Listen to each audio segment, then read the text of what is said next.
तो मित्रों, आज हम भक्ति काल को जानेंगे कि भक्ति काल आखिर क्या है और भक्ति काल का खंड कैसा है। उस समय किस प्रकार का रचनाएं और कवि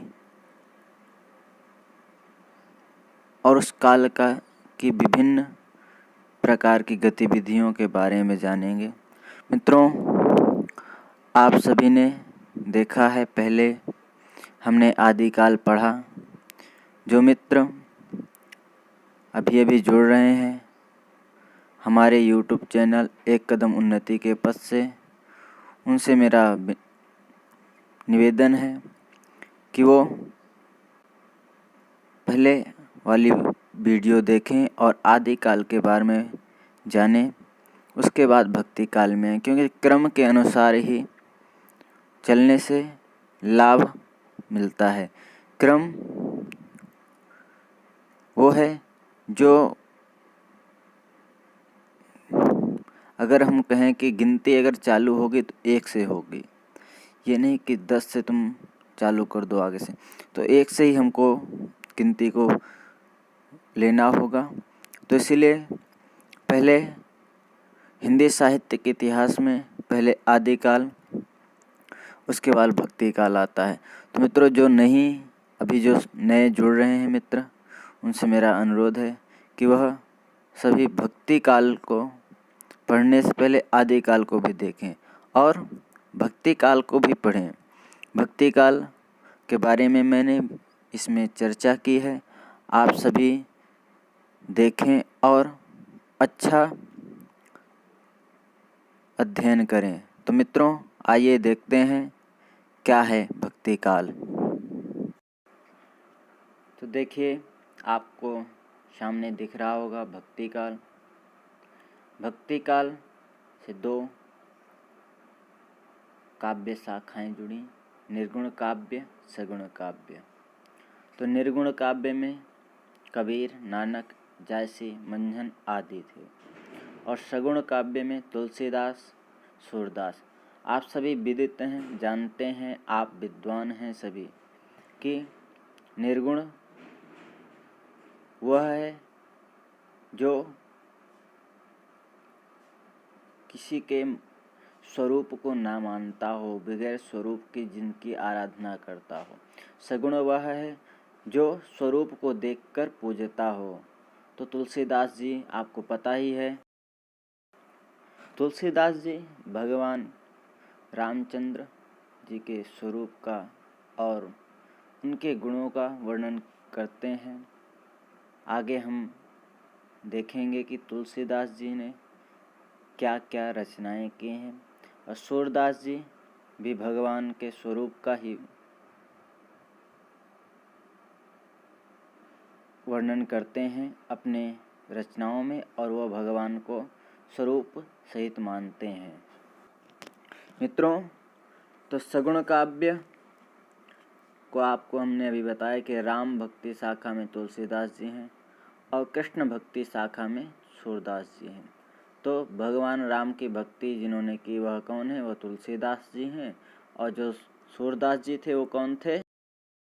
सूरदास जी भगवान कृष्ण की भक्ति किया करते थे। भगवान कृष्ण के भजनों में भगवान के कृष्ण के स्वरूपों का वर्णन और उन्होंने जो वर्णन किया है अपनी रचनाओं में वह अद्भुत है और ऐसा जान पड़ता है कि साक्षात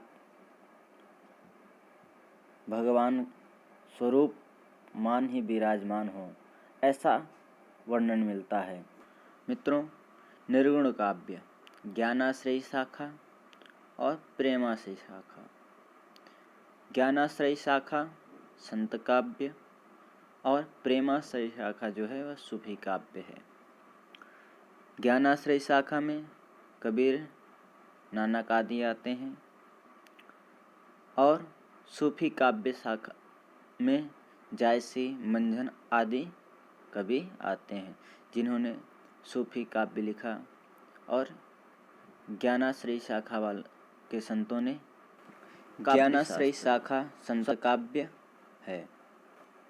पूर्व मध्यकाल, जिसको भक्ति काल कहा जाता है, संवत 1375 से 1700 तक। भक्ति काल को स्वर्णयुग जॉर्ज गैरसन ने कहा है। यह आप सभी जानते ही होंगे। हिंदी भारत और विश्व में सर्वाधिक बोली जाने वाली भाषाओं में से एक है। उसकी जड़ें प्राचीन भारत की संस्कृत भाषा में तलाशी जा सकती हैं, परंतु हिंदी साहित्य की जड़ें मध्ययुगीय भारत की अवधी, मागधी, अर्ध मागधी तथा मारवाड़ी जैसी भाषाओं के साहित्य में पाई जाती हैं। हिंदी में गद्य का विकास हुआ और इसने अपनी शुरुआत कविता के माध्यम से जो की, ज़्यादातर लोक भाषा के साथ प्रयोग कर विकसित की गई। हिंदी का आरंभिक साहित्य अपभ्रंश में मिलता है। गद्य और चंपू हिंदी की पहली रचना कौन सी है, इस विषय में विवाद है, लेकिन ज़्यादातर साहित्यकार लाला श्रीनिवास दास द्वारा लिखे गए उपन्यास परीक्षा गुरु को हिंदी की पहली प्रामाणिक पद्य रचना मानते हैं। तो पूर्व मध्यकाल, जिसको भक्ति काल कहा जाता है, इसमें आप देख सकते हैं, इसलिए मैंने इसमें लिख भी दिया है कि आप अगर अपना लेख में लिखना चाहें तो लिख सकते हैं। आगे देखते हैं। आपको दिख रहा होगा, ऊपर लिखा है भक्ति काल। भक्ति काल अपना एक अहम और महत्वपूर्ण स्थान रखता है।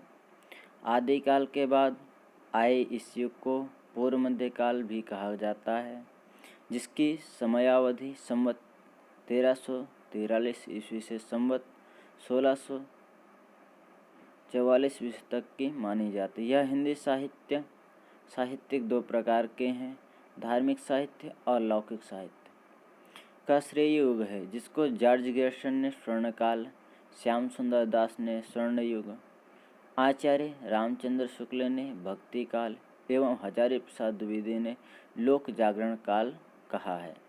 संपूर्ण साहित्य के श्रेय कवि और उत्तम रचनाएं इसी में आलवार बंधु नाम से कई प्रख्यात भक्त हुए हैं। इनमें से कई तथाकथित नीची जातियों के भी थे।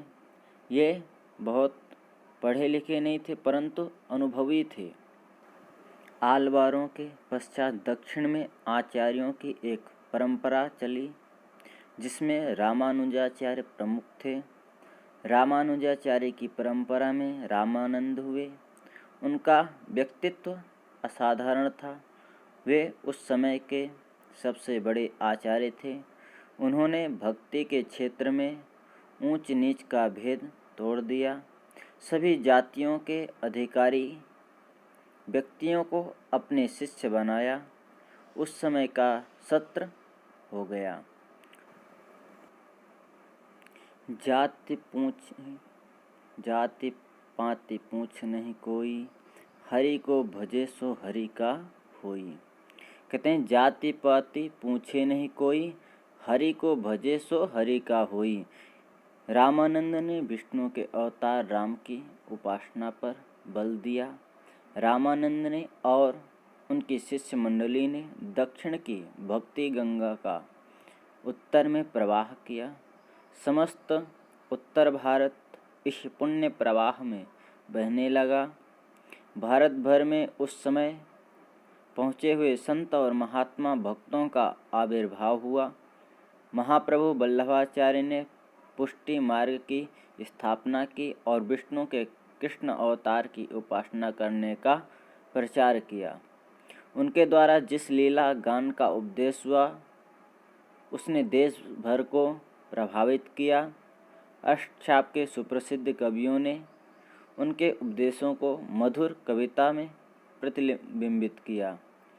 उसके उपरांत माध्व तथा निम्बकार संप्रदायों का भी जान समाज पर प्रभाव पड़ रहा है। साधना क्षेत्र में दो अन्य संप्रदाय भी उस समय विद्यमान थे। नाथों के योग मार्ग से प्रभावित संत संप्रदाय चला, जिसमें प्रमुख व्यक्तित्व संत कबीरदास हैं। मुसलमान कवियों का सूफीवाद हिंदियों के विशिष्ट द्वैतवाद से बहुत भिन्न नहीं है। कुछ भावुक मुसलमान कवियों द्वारा सूफीवाद से रंगी हुई उत्तम रचनाएं लिखी गई। तो मित्रों, उस समय के जो भक्ति काल जब चला, उस समय के जो कवि थे, उन्होंने देखा, देश काल परिस्थिति को देखते हुए उन्होंने भारत को अखंड एकत्रित बनाने का पूर्ण प्रयास किया और उन्होंने तभी यह पंक्ति कही कि जाति पाति पूछे नहीं कोई, हरि को भजे सो हरि का होई। मतलब जो हरि को भजता है वो हरि का होता है, उसमें जाति पाति भगवान तो किसी के पूछते नहीं हैं। जो हरि को भजेगा वो हरि का होगा। तो मित्रों, संक्षेप में भक्ति योग की 4 काव्य धाराएं मिलती हैं। सगुण भक्ति रामाश्रयी शाखा, कृष्णाश्रयी शाखा, निर्गुण भक्ति ज्ञानाश्रयी शाखा, प्रेमाश्रयी शाखा। तो मित्रों, आपको यह वीडियो कैसा लगा कमेंट करके बताएं और लाइक शेयर सब्सक्राइब ज़रूर करें। और किसी भी प्रकार का संशय है तो निसंकोच आप प्रश्न करें, मैं आपको अगली वीडियो के माध्यम से उत्तर समझाऊंगा। तो मित्रों, कैसी लगी वीडियो टिप्पणी करके ज़रूर बताएं, कमेंट करें, शेयर करें, लाइक करें, सब्सक्राइब करें चैनल को। धन्यवाद। मित्रों, हम अब अगली वीडियो में क्या पढ़ने वाले हैं तो आपको सामने दिख ही रहा होगा। साथियों, अगली वीडियो में हम चर्चा करेंगे भक्ति काल के प्रमुख कवियों के बारे में और उस कालखंड की रचनाएं। आप सभी सब्सक्राइब कर लें चैनल को और घंटी ज़रूर बजा दें, जिससे हमारी वीडियो सबसे पहले आप तक पहुंचे। मित्रों, मैं आशा करता हूं कि आप सभी को यह वीडियो अच्छी लगी होगी और इससे कुछ अच्छा सीखने को मिला होगा। और मैं आप सभी के उज्जवल भविष्य की कामना करता हूं। मित्रों, हम एक कदम उन्नति के पथ हमारे YouTube चैनल से जुड़े रहिए और लाइक सब्सक्राइब शेयर ज़रूर कर दीजिए और मित्रों को अपने जोड़ लीजिए। हम अगली वीडियो में मिलते हैं। चलिए, धन्यवाद, थैंक यू।